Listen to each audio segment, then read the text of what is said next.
অনুরাগের ছোঁয়ার আজকের পর্বের শুরুতেই দেখা যায় যিনি গাড়ি থেকে নেমে সুদীপাকে সমানে দেখে যাচ্ছিলেন তিনি আসলে সুদীপার কলেজেরই স্যার।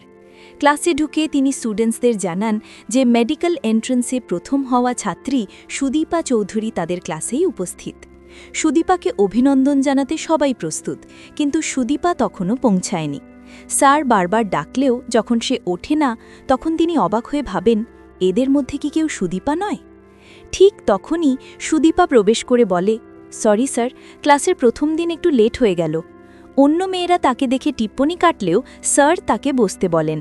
স্যারের মনে তখন স্পষ্ট হয় যে যাকে তার পছন্দ হয়েছে সেই সুদীপাই এই মেধাবী ছাত্রী। এরপর স্যার ডাক্তারি বিষয়ক একটি কঠিন প্রশ্ন করেন।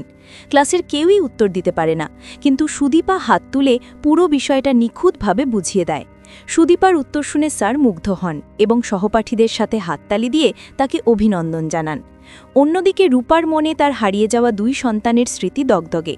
সে একটা বালিশকে কোলে নিয়ে ঠিক সেইভাবেই সামলাচ্ছে যেভাবে একজন মা তার বাচ্চাকে ভোলায়। ঠিক তখনই ঘরে প্রবেশ করে কুন্তলা। সে অদ্ভুত স্বরে রূপা রূপা বলে ডেকে মুখে ভঙ্গি করে রূপাকে ভয় দেখাতে থাকে। রূপা ভীত হয়ে মা বলে ডাকতে শুরু করলে কুন্তলা বিছানায় উঠে তার মুখের সামনে গিয়ে বলে, রূপা, আমি তোমার শাশুড়ি মা, তোমার সৎ শাশুড়ি, তুমি বাড়ি যাবে না? ঠিক সেই মুহূর্তে সুদীপার পিসি ঘরে এসে পড়েন। কুন্তলাকে দেখে তিনি অবাক হয়ে জিজ্ঞেস করেন, কি ব্যাপার, আপনি এই সময় এখানে? কুন্তলা ভয় পেয়ে যায়। পিসি জিজ্ঞেস করেন, আপনি কোন বাড়ি নিয়ে যাওয়ার কথা বলছিলেন? কুন্তলা আমতা আমতা করে মিথ্যা বলে যে সে রূপাকে শুধু দেখতে এসেছিল, আর এখন যেহেতু দিদিমণি বা জামাইবাবু কেউ নেই তাই সে পরে আসবে। কুন্তলা চলে যাওয়ার পর পিসির মনে সন্দেহ জাগে, ইনি কি সত্যি গুরুজির শিষ্যা না ভণ্ড? শাশুড়ি, বাড়ি যাওয়া, এসব কি বলছিলেন? এদিকে বড়মা সমস্ত গয়না বের করে দেখছিলেন। এমন সময় গুরুমার শিষ্যা আসার খবর পেয়ে তিনি তাড়াহুড়োয় গয়নার বাক্সগুলো লকারে না ঢুকিয়ে আলমারির ভেতরে রেখেই চলে যান। আলমারির চাবিও ঝুলিয়ে রাখেন। অন্যদিকে সঞ্চারী বাইরে থেকে সব দেখছিল। চাবি ঝুলতে দেখে সে সুযোগের অপেক্ষা করে। কাজের মেয়েটি ঝাড়ু দিতে এলে সে লুকিয়ে পড়ে, দূর থেকে চাবিটার দিকে তাকিয়ে থাকে। অন্যদিকে আদিত্য সুদীপার বাবার স্মৃতিচিহ্ন সেই চেনের খোঁজে সমস্ত গয়নার দোকানে ঘুরতে থাকে। অবশেষে সে সেই দোকানে পৌঁছায় যেখানে সুদীপা চেনটি বিক্রি করে গিয়েছিল। আদিত্য জানতে পারে যে একজন অল্পবয়সী শ্যামলা গায়ের রঙের বিবাহিতা মেয়ে চেনটি বিক্রি করে গিয়েছিল, যার লকেটে সুদীপার নাম লেখা ছিল। স্বর্ণকার চেনটি বের করে দেখালে আদিত্য নিশ্চিত হয়। তবে স্বর্ণকার জানায় যে চেনটির বায়না হয়ে গেছে, তাই আদিত্যকে বেশি টাকা দিয়ে তা নিতে হবে। আদিত্য জানায় এটি তার কাছে খুবই গুরুত্বপূর্ণ স্মৃতি, যত টাকাই লাগুক চেনটি সে নেবেই। বড়মা কুন্তলার কাছে আসতেই কুন্তলা তাকে বলে, সংসারে কালো ছায়া নেমে আসছে, ওই মহিলা এখন বাড়িতে একা আছে, এই সুযোগে যাও, কাউকে দিয়ে মহিলাকে আনাও আর বাড়ি থেকে বের করার ব্যবস্থা করো। গুরুমার কথা অনুযায়ী ঝুমাকে দিয়ে রূপাকে আনা হয়, যাতে তাকে বাড়ি থেকে বের করা যায়। আদিত্যের মা এতে খারাপ লাগা প্রকাশ করলে বড়মা তাকে ধমক দেন। রূপা কিছুতেই যেতে রাজি হয় না। কুন্তলা জোরজবস্তি শুরু করলে আদিত্যের মা রূপাকে জল খেতে দেন। রূপা সেই এঁঠো জলটাই কুন্তলার মুখে থু করে মারে। এতে সবাই অবাক হলেও কুন্তলা চুপ থাকে। ঠিক তখনই আদিত্যের বাবা রূপার হাত ধরে টানতে টানতে বলেন, চল, বেরো বাড়ি থেকে। আদিত্যের বাবার এমন অভদ্র আচরণ দেখে সেখানে আসে অভ্র। সে রেগে গিয়ে বাবার কাছে জানতে চায়, অহর চৌধুরীর বংশধর হয়ে তুমি এইভাবে একজন মহিলাকে টানতে টানতে বাড়ি থেকে বের করছো? আদিত্যের বাবা অভ্রকে চিৎকার করতে বারণ করলে অভ্র আরও ক্ষিপ্ত হয়ে বলে, হ্যাঁ, 100 বার চোখ রাঙাবো, এটা কোনো শোভনীয় কাজ নয়, এটা সভ্যকাই বাড়ির। আদিত্যের বাবা রূপাকে বের করতে গিয়ে আদিত্যের মাকে ধাক্কা মেরে ফেলে দেন।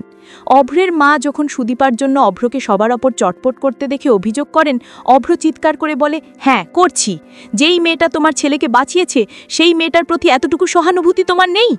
অভ্রের মা বলেন, না নেই, চোখ রাঙিয়ে কথা বলবি না। এদিকে অভ্র এবং তার মায়ের চিৎকার শুনে পরমা ঘুম থেকে জেগে উঠেছেন। পরমা উপর থেকে নিচে যাচ্ছিলেন, কিন্তু তিনি ঘরের ভেতর এক অবাক করা কাণ্ড দেখেন। সঞ্চারী আলমারি খুলে বড়মার গয়নাগুলো চুরি করছে। পরমা ছুটে এসে সঞ্চারীকে হাতে নাতে ধরেন। তিনি জিজ্ঞেস করেন, সঞ্চারী, তুমি এটা কি করছো? চুরি করছো? সঞ্চারী তখন দাম্ভিকতার সঙ্গে বলে, বেশ করেছি, আমি এটা ফেরত দেব না, সব কিছু বড়মা তোমাদেরকে দিয়ে দেবে আর আমি এটা কিছুতেই ফিরিয়ে দেব না। পরমা তার হাত থেকে গয়না কেড়ে নিতে চাইলে সঞ্চারী তাকে ধাক্কা মেরে ফেলে দিয়ে দৌড়ে পালিয়ে যায়। পরমা তখন সিদ্ধান্ত নেন তিনি সবাইকে বলবেন। তিনি ভাবেন যদি সঞ্চারীকে ছেড়ে দিই তাহলে এর দায়টা পুরোটা সুদীপার ওপরে এসে পড়বে। সুদীপার সাথে যা হয়েছে সেটা আমাদের ব্যাপার, কিন্তু অকারণে ওকে চোর বদনাম দেবে এটা আমি হতে দেব না। এদিকে বাড়ি ফেরার পথে আদিত্য বাইক থামিয়ে সুদীপাকে জিজ্ঞেস করে, আপনি কেন অন্য লোকের গাড়িতে চলে যাচ্ছিলেন? সুদীপা বলে, আমি জানতাম না কি যে আপনি আমাকে নিতে আসবেন। আদিত্য বাইক থেকে নেমে বলে, এটা কমন সেন্স, আপনি একজন ব্রিলিয়েন্ট স্টুডেন্ট, বোঝেন না? আসার সময় দিয়ে গেছি, যাবার সময় নিশ্চয়ই নিতে আসব, আর আপনি অন্য কারোর গাড়িতে যাবেন না, এটা সেফ নয়। সুদীপা বুঝতে পারে যে আদিত্য তাকে আগলে রাখতে চাইছে, তাই সে বলে, আমাকে এভাবে আগলাবেন না, আগলানোর কোনো প্রয়োজন নেই। এরপর সুদীপার পিসি ফোন করে সুদীপা আদিত্যকে কুন্তলার ষড়যন্ত্র এবং রূপাকে বাড়ি থেকে বের করে দেবার চেষ্টার কথা জানায়। সুদীপা আদিত্যকে সব বললে তারা দ্রুত রওনা হয়। ঠিক সেই সময় পরমা সঞ্চারীকে টানতে টানতে সবার সামনে নিয়ে আসেন। সবাই অবাক হয়ে যায়। আদিত্যের বাবা জিজ্ঞেস করেন, তুমি ওকে কেন নিয়ে আসছো? পরমা বলেন, সঞ্চারীকে তুমি বলবে না আমি বলবো? আমি ওকে বড়মার আলমারি থেকে গয়না চুরি করতে হাতে নাতে ধরেছি। সবাই এই কথা শুনে হতবাক। এদিকে সুদীপা মনে মনে ভগবানকে প্রার্থনা করে, আমাদের ফেরা অবধি তুমি ওনাকে রক্ষা করো। আর আদিত্যের মনে সন্দেহ জাগে, যোগিনী তো বাড়ির লোকের কথা ছাড়া আসতে পারে না, তাহলে কি পরমা কোনো নতুন প্ল্যান করছে? এই নাটকীয় মুহূর্তেই আজকের পর্ব শেষ হয়ে যায়। তো বন্ধুরা, এই ছিল আজকের পর্বের গল্প। গল্পটি ভালো লেগে থাকলে লাইক দিও, কমেন্টে তোমাদের মতামত জানাও, আর আমাদের পেজ ও চ্যানেলটি ফলো আর সাবস্ক্রাইব করতে ভুলো না। দেখা হবে আগামীকালকের নতুন পর্বে। ততক্ষণ পর্যন্ত ভালো থেকো, টাটা।